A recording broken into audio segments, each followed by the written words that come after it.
Dismayado ang Crown Prince ng Iran na si Reza Pahlavi sa nangyayaring mga pagpatay sa mga nagpoprotesta sa Iran. At talagang kinukondena niya ang nangyayari na yon at talaga pong galit na galit siya sa leader ng Iran ngayon na si Khamenei.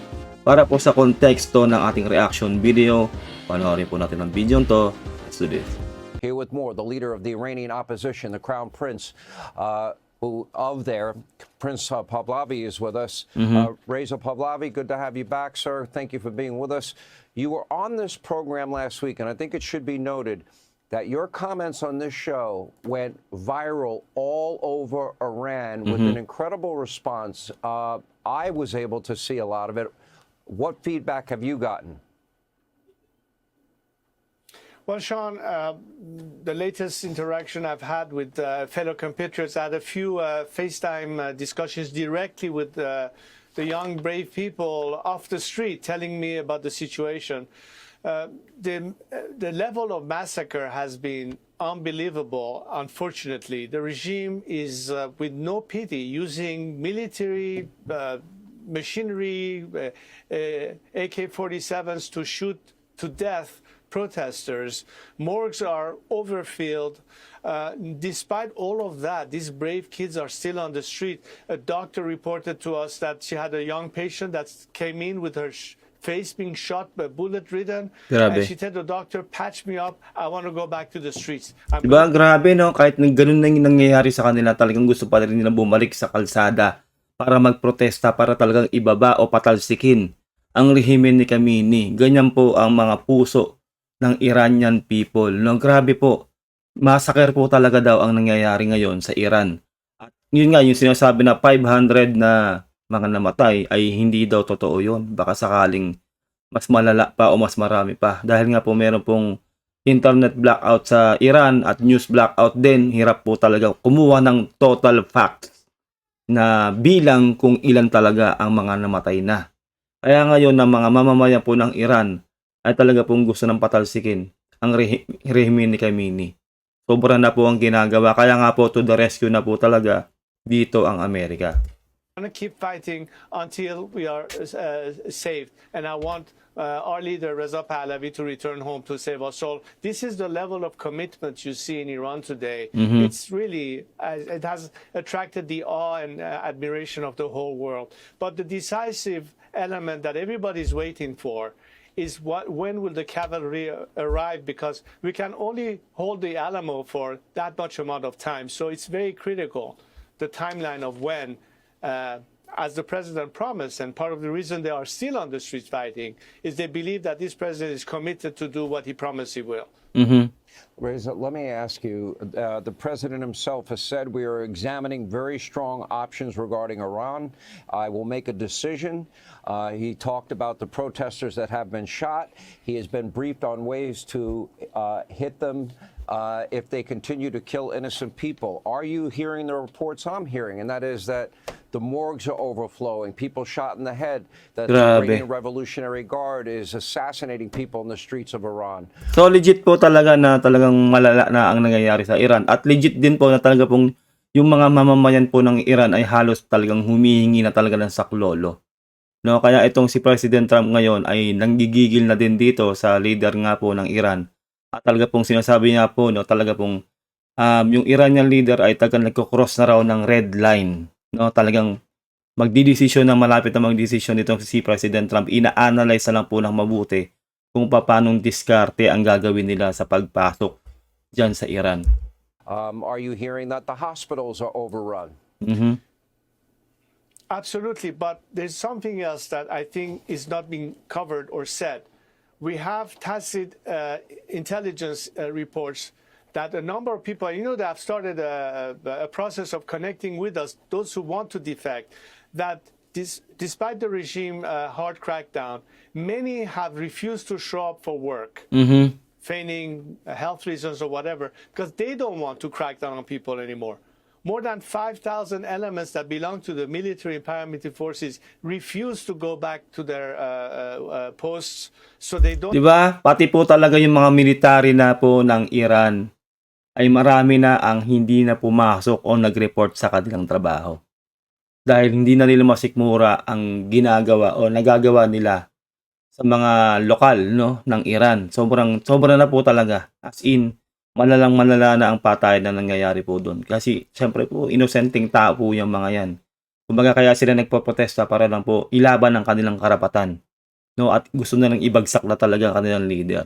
Kaya talaga makikita po talaga natin na mali po dito ang ginagawa ni Khamenei sa kanyang mga mamamayan.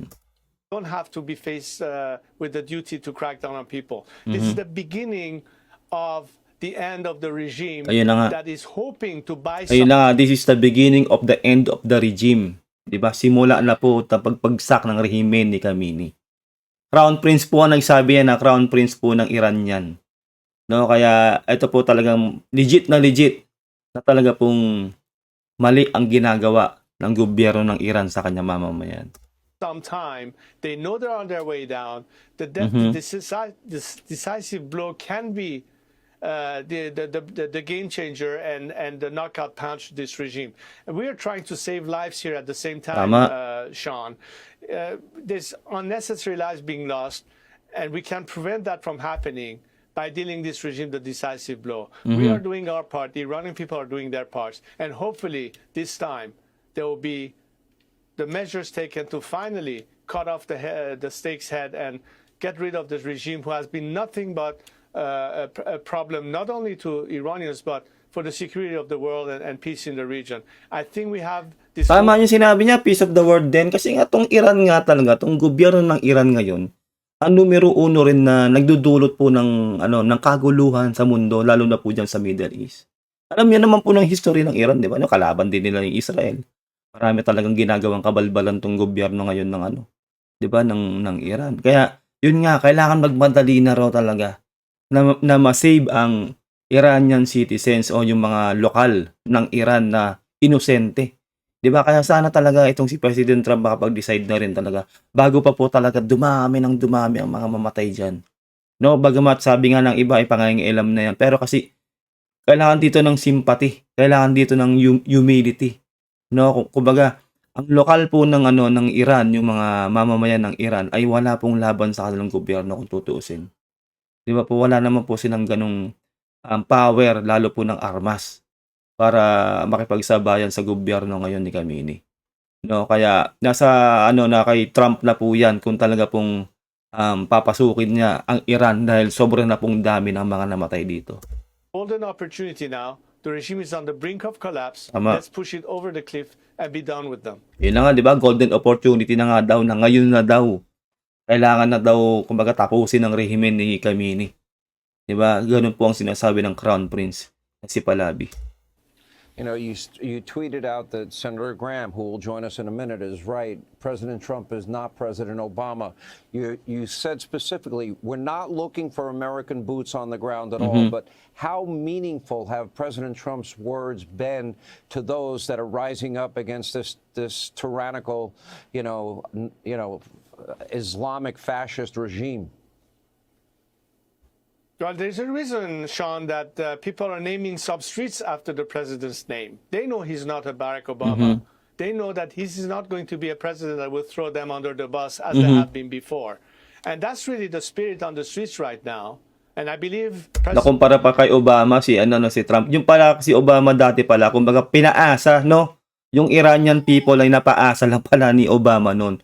At kakaiba daw ngayon si President Trump na hindi daw ganon ito si President Trump. At alam po talaga natin yan na kapag sinabi talaga ni President Trump ay ginagawa niya. been before. And that's really the spirit on the streets right now. And I believe President Trump knows exactly what he's facing. Yun. Not buying into the regime's last gasp effort to promise negotiation, because every time they have their back to the wall, they come back with that line. O, di ba? Parang na pala yan, galawan na pala talaga yan ng rehimen ni Khamenei ngayon, no? Na talagang nangangako ng negosasyon pero hindi naman pala tinutupad. Talagang meron silang pathway o meron silang trajectory ng mga kaalado ng bansa. Ganyan na ganyan din yung China, 'di ba, sa atin. 'Di ba? Panay nakikipag-negotiate tapos sila mismo ang hindi susunod sa napag-usapan, no? Ganyan sila, pare-pareha sila, yung Russia, yung North Korea, yung Iran, no? Kaya talagang dapat lang talaga magkampi-kampi ang mga bansang yan. Ganun pala talaga sila. Kaya pala talaga dapat hindi talaga rin umasa itong si President Trump sa negosasyon na sinasabi ng Iran sa ngayon, no? Kaya dapat talaga umaksyon na din pala dito si President Trump dahil nga sinasabi na nga ng Crown Prince ng Iran na talaga pong hindi po tutupad yung Iran sa napag-uusapan kung may pag-uusap man na mangyayari. Negotiation, because every time they have their back to the wall, they come back with that line, and nobody's fooled anymore. I don't Yes. think this administration is fooled anymore by the regime's feeble attempts to try to buy time yet again. But time is running out in a different way, and I think this is where the people on the streets are saying, look, we are the boots on the ground. We don't need any American boots on the ground. We are the boots on the ground. Count on us. We're doing our part. Well, let But me come ask to you the this, rescue and Reza. help us get rid of it. Kumbaga pala talaga na sinasabi niya dito, no, hindi pala kailangan talaga rin ng madugo, no, na tulong na galing sa Amerika. Sinasabi niya, yung Iranian people daw ang gustong mag-manage talaga niyan ng mangyayari na pagbaba ng kanilang gobyerno dahil sila talaga yung totoong sangkot, no. Kumbaga, siguro ang gusto lang mangyari ng mga Iranian people ay i-rescue sila ng Amerika pero hindi madugo, no. Kumbaga parang suportahan lang sila para ma-counter ang gagawin o ginagawa ng Iranian government sa mga lokal nila. Di ba? Kasi wala kasi ng firepower. Alam naman natin yan. Civilian yung mga yan, no? Sa ganong paraan, para talagang, siguro para arestohin lang itong si Khamenei, para yung ginawa kay Maduro, ganun lang. Pero yung magiging madugo, ayaw po ng Iranian people pala yun. You know, because Iran, we all know, is the #1 state sponsor of terror. Death to Israel, death to America. They chant it. They've threatened to strike the United States, the continental United States, with ballistic missiles if they would ever acquire them. But the #1 state sponsor of terror. And there are people in this country, I would describe them as isolationists. Maybe they don't support the Trump doctrine. Why is it in the best interest of the world for this regime to be toppled and that the people of Iran be given a chance at freedom and liberty? Kumbaga ano, sinasabi niya rito na talaga pong number one, nga sinabi ko kanina, number one na nagkakos ng terror o ng talaga pong ang digmaan o talagang kaguluhan din ng Iran. Di ba? Real talk. No? Kaya ngayon, sinasabi nga dito na, so anong dapat gawin ni President Trump para masagip nila ang mga Iranian people, di ba? Kaya rin kumbaga mahirap din basta mag-intervene pala talaga dahil yung mismong Iranian people ay ayaw talaga nilang totally, no, yung 100% na sila ay pakikialaman. Ang gusto talaga nila ang mangyari kapag na-exile nila o talaga na ibaba nila sa pwesto itong si Khamenei, gusto nilang sila mismo ang nakapagpababa dito kay Khamenei. Kumbaga, tulong lang ang gusto talaga nila na mangyari na manggagaling sa ibang bansa o katulad yan ng Amerika. Because the Iranian people, unlike the regime that has occupied our nation, have always had high regards to America. Look, the relationship we had before this regime took over was completely different. There are so many Americans who remember the years and the relationship that Iran had, not just with America, but with America's allies in the region. This regime came in with chance of death to America, death to Israel. And So, ibig sabihin, noong araw pala, yung hindi pa si Khamenei, yung rehimeng Khamenei, ang kumbaga humahawak sa Iran, hindi po pala ganun kalala ang digmaan o talagang kaguluhan dyan. Kumbaga, nagmula lang nung si Khamenei yung umupo bilang leader dyan sa Iran, nagkaganyan na. No, kumbaga, sumama na ang tingin sa Iran. Hindi naman pala ganun katindi. Ang tingin sa Iran noon na talagang sila yung nagkukos ng destruction at terror, no? this regime came in with chance of death to America, death to Israel. And the slogans in Iran for several years now has been the same thing. Neither Gaza nor Lebanon, my life is sacrificed for Iran.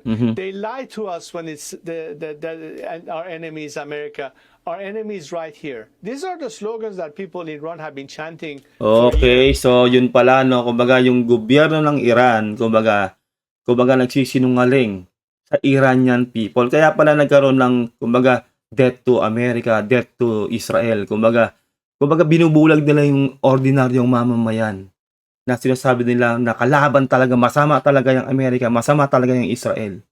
Ganun pala, no? Kumbaga grabe itong gobyerno ni Khamenei. Kaya syempre, tatanim sa isip ng mga Iranian people na masama o kalaban talaga nila itong Amerika at ang Israel. So ngayon, alam na natin na talaga tong gobyernong Kamini ay talaga pong siya ang nag-cause ng kaguluhan talaga dito at siya po talaga ang antagonist dito. At darating po talaga ang panahon na talagang itong si Kamini ay ibababa na po talaga ng Iranian people. Yun lang po, no, masyado na pong mahaba ang ating reaction video. Sana nagustuhan yung ating reaction video. I-comment mo sa baba kung anong saloobin mo sa napanood po natin na video. Siyempre mag-like sa ating video, mag-subscribe ka na rin kung gusto mo at ingat ka. God bless and peace out. Bye.